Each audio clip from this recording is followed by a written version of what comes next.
Shri Venkateswara gold తాకట్టులో ఉన్న మీ బంగారాన్ని విడిపించి కొనబడును.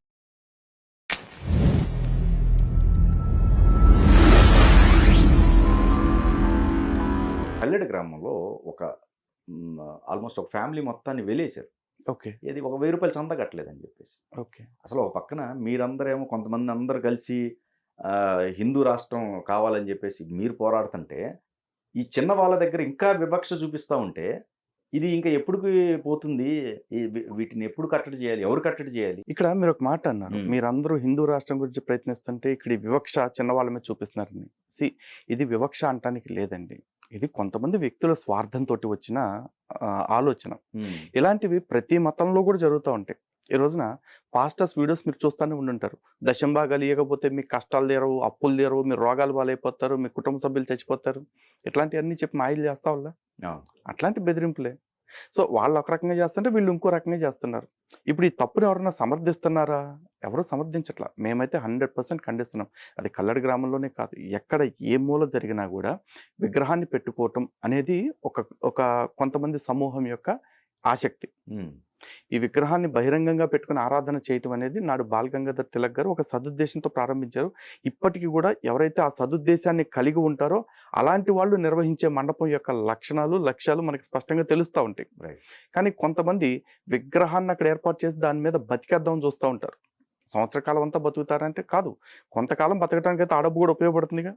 అలాంటి ఆలోచన ఉన్నవాడు డబ్బే యావగా కొంతమందిని బెదిరించి కానీ లేకపోతే భయపెట్టి కానీ లాక్కునే ప్రయత్నం చేస్తాడు. అలాంటిది ఎవడు చేసినా తప్పే. ఆవిడెవరో బాగా బాధపడుతూ ఉన్నారు, నేను 1000 రూపాయలు ఇవ్వలేదని నన్ను కులం నుంచి బహిష్కరించారండి అని చెప్పేసి. వెంటనే ఆవిడ పోలీస్ కంప్లైంట్ పెట్టొచ్చు. పోలీసులు కూడా అలాంటి వాళ్ళ మీద చర్యలు తీసుకుని వాళ్ళని లోపలేసి తోముతారా ఉతుకుతారా వాళ్ళ ఇష్టం. అలాంటప్పుడు ఏ హిందూ సంఘం కూడా వచ్చి అరే అన్యాయంగా మా వాళ్ళని అరెస్ట్ చేశారు అని మేము అనం. ఓకే. ఎందుకంటే మేము ఈ రోజున ఒక వ్యక్తిని, ఒక కుటుంబాన్ని గర్వాప్సి చేసి తిరిగి వాళ్ళ స్వధర్మంలోకి వాళ్ళని తీసుకురావడానికి ఎంత ప్రయత్నం చేస్తున్నామో, ఎంత ప్రయాసపడుతున్నామో మాకు తెలుసండి. సింపుల్గా ఇట్లాంటి ఏదో ఒక చర్య చేసేసి ఒక వ్యక్తి మతం మారిపోవటానికో లేకపోతే హిందుత్వానికి వ్యతిరేకంగా మారిపోవటానికో వీళ్ళు కారణం అవుతాను అంటే మేమెవరం కూడా చూస్తూ కూర్చోటానికి సిద్ధంగా లేము. అలాగే మండప నిర్వాహకుల్లో కూడా చాలామంది వ్యసనాల బారిన పడిపోయిన వాళ్ళు చాలామంది ఉన్నారు. అలా అని చెప్పేసి మండపాలు పెట్టే ప్రతి వాళ్ళని ఆ ఘాటిని కట్టి చూడలేం మనం. అలాంటి వాళ్ళు ఎవరైతే పనులు చేస్తూ ఉంటారో 1 సంవత్సరం చందా ఇచ్చిన వాడికి ఖచ్చితంగా తెలుస్తుంది. 2వ సంవత్సరం వాడు మండపంలో కనపడితే అరే ఇలాంటి వాడు ఉండే చోట మేము ఇవ్వం కదా అని చెప్పి నిర్మోహమాటంగా చెప్పండి. ఎందుకంటే వాడు తాగుబోతు. అలాంటి వాడు తాగుడు కోసం వచ్చాడు తప్ప దేవుడి కోసం వచ్చినవాడు కాదు కదా. అవశ్యమన భోక్తవ్యం కృతం కర్మ శుభాశుభం అంటారండి. మనం చేసుకున్న మంచి అయినా చెడైనా మనమే ఫలితం అనుభవించాల్సి ఉంటుంది.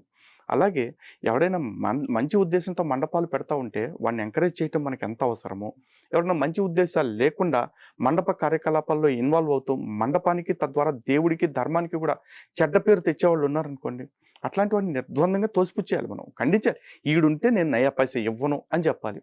వాళ్ళందరూ కలిపి మమ్మల్ని బహిష్కరిస్తామంటారా? బహిష్కరించమనండి. ఎంతకాలం బహిష్కరిస్తారు? ఎంతమందిని బహిష్కరిస్తారు? అందరిని వాళ్ళు బహిష్కరిస్తూ ఉంటే బహిష్కరించబడ్డ వాళ్ళంతా ఒక యూనిట్గా మారి వాళ్ళని ఎదిరించండి. అలాగే ఈ మధ్య మండపాల నిర్వాహకులు కొంతమంది విగ్రహాల విషయం చూసుకున్నట్లయితే మీరు ఇందాక ఆ టాపిక్ కూడా తెచ్చారు. బాహుబలి వినాయకుడని, లేకపోతే గబ్బర్ సింగ్ వినాయకుడని, నిన్న మొన్న రేవంత్ రెడ్డి వినాయకుడని, నరేంద్ర మోడీ వినాయకుడు, చంద్రబాబు నాయుడు వినాయకుడు అంటే రకరకాలు పెడతా ఉన్నారు. మరి ఇన్ని రకాల రూపాలు పెడతా ఉండటానికి వినాయకుడి గారికి తెలియదా? ఆయనకు ఆ శక్తి లేదా? ఒకవేళ ఆయనకి 6 ప్యాక్ కావాలి అనుకుంటే ఓం అనుకుంటే ఆయనకు వచ్చేదా? కాదు కదా. ఆయన తను చూపిస్తున్న ఆ 32 రూపాయలు ఏవైతే గణపతి రూపాలు ఉన్నాయో ఆ 32 రూపాయల ద్వారా ప్రపంచం మొత్తానికి ఒక సందేశాన్ని ఇవ్వాలనుకుంటున్నారు. అంటే శూర్పకర్ణం వల్ల, లంబోదరం వల్ల, వక్రతుండం వల్ల, ఏకదంతం వల్ల రకరకాల సందేశాలు ఇవ్వాలనుకుంటున్నారు మానవాళి మొత్తానికి కూడా. మరి ఇప్పుడు ఈ విగ్రహాలు పెట్టడం వల్ల బాహుబలి లేకపోతే గబ్బర్ సింగ్ ఈ పెట్టడం వల్ల ప్రపంచానికి వస్తున్న సందేశం ఏంటి? పుష్ప అని స్మగ్లర్ సినిమా వినాయకుడు ఇవన్నీ చేస్తా ఉన్నారు.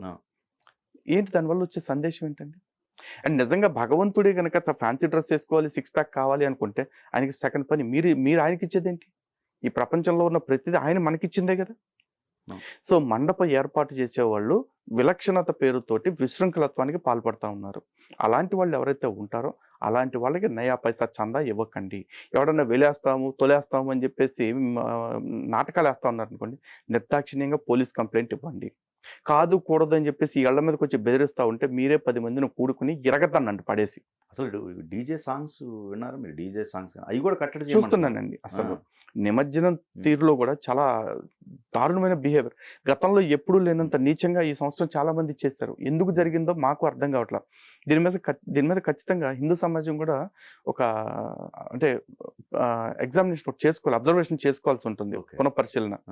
కారణం ఏంటంటే మాకు అందుతున్న సమాచారం ప్రకారం కొంతమంది మతం మారి పేర్లు మార్చుకొని బ్యాచ్, అలాగే కొంతమంది నాస్తికులుగా చెప్పుకుంటున్న బ్యాచ్ కూడా కొంతమంది హిందూ మండపాల్లో కావాలని ఇన్వాల్వ్ అయ్యి హిందూ ధర్మానికి చెడ్డ పేరు తేవటం కోసం ఇటువంటివన్నీ చేపిస్తున్నారు అని వింటున్నాం.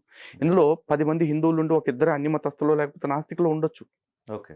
కానీ 10 మందిని ఇద్దరు చెడగొడటం పెద్ద మ్యాటర్ కాదండి. ఈ రోజున మనిషి ఎవడైనా సరే మంచి కంటే కూడా చెడుకి ఎక్కువ ఆకర్షితులవుతా ఉన్నాడు. బహుశా అటువంటి ఆకర్షణలకు లోనై వీళ్ళు ఇట్లాంటి తప్పుడు వర్తన చేస్తూ ఉన్నారా, లేకపోతే ఉద్దేశపూర్వకంగా వీళ్ళే ఎక్కువ మంది ఉండి ఇలాంటి పనులు చేస్తున్నారా? మొన్న ఒక చోట చూసా, వినాయకుడి గారి విగ్రహానికి చేతిని విరగొట్టి ఆ చేతిలో హారతి కర్పూరం పెట్టి హారతి ఇస్తూ ఉన్నారు. నెక్స్ట్ నిమజ్జనం చేసేటప్పుడు విగ్రహం పైకెక్కి తొక్కుతా ఉన్నారు నీళ్లలో పడేసి. అవును. ఇదంతా స్వామికి మర్యాద ఇవ్వటమేనా? అండ్ నెక్స్ట్ అసలు హిందూ సమాజం ఫస్ట్ అర్థం చేసుకోవాల్సింది ఏంటంటే ఇది గురువుల యొక్క బాధ్యత. ఇప్పుడు కారణం ఏంటంటే వినాయక చవితి పండగ అనేది బాలగంగాధర్ తిలక్ గారితో మొదలవల. అంతకుముందు కూడా వినాయక చవితి ఉంది. కానీ బాలగంగాధర్ తిలక్ గారు వచ్చి చేసింది ఏంటి? బహిరంగంగా మండపాలు పెట్టి అక్కడ విగ్రహాలని ఆరాధించటం. మరి 9 రోజులు బహిరంగ ఆరాధన చేసిన తర్వాత ఆ విగ్రహాలని అక్కడే పెట్టి గుడి కట్టేయలేంగా. ఎక్కడ పడితే అక్కడ గుళ్ళు కట్టుకుంటూ వెళ్తే ప్రతి చోట గుడిలాగా అయిపోతుంది, రోడ్లన్నీ బ్లాక్ అయిపోతుంది. అవును. కాబట్టి ఏం చేశారు? 9 రోజులు ఆరాధన చేసుకుని 10వ రోజున శాస్త్రోక్తంగా దాన్ని నిమజ్జనం చేసి నీటిలో కలిపివేయటం అని చెప్పారు. ఎందుకంటే ఆ రోజున మట్టి విగ్రహాలతో చేసేవాళ్ళు కాబట్టి. అవును. ఈ రోజున మనం మట్టి విగ్రహాలు అనుకుంటున్నాం. మట్టి విగ్రహాలు కూడా ప్లాస్టర్ ఆఫ్ ప్యారిస్ కంటే ఏం తక్కువ అవట్లేదంటే దాని నిండా కూడా ఐరన్, చెక్కలు అన్ని పెట్టే చేస్తా ఉన్నారు. నిజంగా మనం చేసే నిమజ్జనం వల్ల ఎన్ని జీవాలు చనిపోతాయి? ఈ మాట మాట్లాడితే చాలా మంది హిందువులు కూడా అంటారు, నువ్వు కూడా ఏంది నాస్తికుల్లాగా మాట్లాడుతున్నావు, ప్రకృతి ప్రేమికులు అని చెప్పుకునే వాళ్ళలాగా నాటకాలు వేస్తావు అని చెప్పేసి. నేను శాస్త్రబద్ధంగా మాట్లాడుతూ ఉన్నాను. ఇళ్లల్లో పెట్టుకునే వినాయకుడికి మనం ప్రతి సంవత్సరం ఒక విగ్రహం తెచ్చుకోవాల్సిన అవసరం లేదు. ప్రతి సంవత్సరం మట్టి విగ్రహం పెట్టుకోవాల్సిన అవసరం లేదు. ఇంట్లో నిత్యం పూజ చేసుకునే విఘ్నేశ్వరుడి విగ్రహం ఏదైతే ఉంటుందో వినాయక చవితి రోజు కూడా ఆ విగ్రహానికి విశేష పూజ చేసుకోవచ్చు. దాన్ని మనం నిమజ్జనం చేయాల్సిన అవసరం లేదు. ఎప్పుడైతే ఇళ్లల్లో వినాయకుల్ని పెట్టుకోవటం, ఇళ్లల్లో మట్టి విగ్రహాలను ప్రత్యేకంగా తెచ్చుకోవటం ఇవంతా తగ్గిస్తారో అప్పుడు ఈ విగ్రహాల పేరుతో జరుగుతున్న వ్యాపారానికి కొంత బ్రేక్ పడుతుందండి. నేను ఆ వ్యాపారస్తులు కడుపు కొట్టడం నా ఉద్దేశం కాదు. అట్ ద సేమ్ టైం మన ప్రకృతిని కాపాడుకోవటం కూడా మన బాధ్యత. వినాయక చవితి అంటేనే ప్రకృతిని ఆరాధించుకునేది. ఆరాధించుకోవటం అంటే కాపాడుకోవటమే నిజంగా. ప్రకృతిని ఆరాధించుకునే పండగ. ఇటువంటి పండగ శాస్త్రం ఏం చెప్తుందో దాని ప్రకారం వెళ్ళండి. మట్టి ఇళ్లలో పెట్టుకునే విగ్రహాలకి మట్టి విగ్రహం పెట్టుకోవాలి, 9వ రోజు నిమజ్జనం చేయాలని నిబంధన ఏం లేదండి. ఓకే. ఓకే. వినాయకుడి గారి విగ్రహానికి వినాయకుడి గారికి విశేష పూజ చేయాలి. ఆ రోజు పత్రి తెచ్చుకోండి, పువ్వులు, పూజ సామాగ్రి తెచ్చుకోండి, చక్కగా ఇంట్లోనే పాలవెల్లి మీద పెట్టుకుని విశేష పూజ చేసుకోండి. మళ్ళీ ఆ విగ్రహాన్ని యథాస్థానం స్థాపయామి అక్కడ పెట్టేసుకోండి. కానీ బహిరంగ వేదికల్లోకి వచ్చేపాటికి ఇట్లాంటి పెద్ద విగ్రహాలు పెడతారు కాబట్టి వాటిల్ని ఓవర్ నైట్ మార్చలేం కాబట్టి వాళ్ళకు కూడా కొన్ని సూచనలు పెట్టాలి. నిజానికి ఈ వినాయక చవితి అనేది ఐక్యతని పెంచడం కోసం తీసుకొచ్చింది. కానీ ఈరోజు ఐక్యత ఎక్కడ కనిపిస్తుందండి? ఇంటికో ప్రతి అపార్ట్మెంట్కో వినాయకుడు, వీధికో వినాయకుడు, కాలనీకో వినాయకుడు, మళ్ళీ ఊరికో వినాయకుడు. ఏం జరుగుతుంది ఇక్కడ? పోనీ ఏమన్నా మర్యాదపూర్వకంగా తీసుకెళ్ళి ఉద్వాసన చెప్తున్నారా, నిమజ్జనం చేస్తున్నారా? లేదుగా. మీకు భగవంతుణ్ణి మర్యాదపూర్వకంగా సాగనంపే శక్తి లేనప్పుడు, సాగనంపే నిష్ట లేనప్పుడు దయచేసి మీరు మండపాలు పెట్టకండి. లెక్క కోసం మండపాలు పెట్టాలని చిత్తశుద్ధున్న ఏ హిందువు అనుకోవట్లేదు. మాకు భక్తితోటి పెట్టేవాళ్ళు పెట్టండి, భక్తితోటి నిర్వహించండి. ఇదే మేము కోరుకునేది.